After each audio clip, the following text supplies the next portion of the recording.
Hola, en este vídeo les voy a enseñar cómo descargar imágenes 4K reescaladas desde ChatGPT. La resolución máxima de ChatGPT es de 2048 x 1152, pero vamos a saltarnos esa limitación. Creamos una imagen con el prompt que queramos, en este caso voy a crear la imagen de un gato. Como ven, esta es la imagen que me crea. Descargamos esta imagen para que vean la resolución. Venimos aquí, vemos que la resolución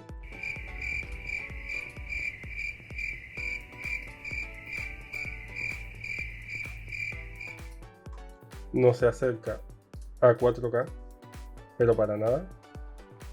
Como pueden ver, dejamos la foto ahí para que tengan una referencia. Y ahora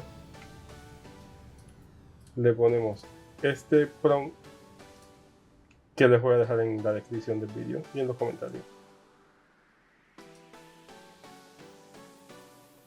Con este prompt nos creará un link y ese link lo utilizaremos para descargar la imagen que nos va a dar en 4K.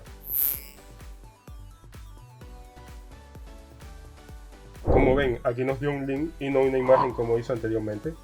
Tocamos el link, nos saldrá de nuevo la misma imagen, pero esta vez en 4K. La descargamos en el mismo lugar. Buscamos la imagen, aquí la ven. Ya de por sí se dan cuenta que el tamaño de las imágenes es muy diferente. Esta imagen lleva 1 mega, mientras que esta otra se lleva 5 megas. La abrimos. Vemos que la calidad es bastante superior. Venimos a las propiedades. Y en detalles vemos que la imagen ahora sí está en 4K. Este truco también se puede hacer desde el móvil, como les estoy dejando aquí.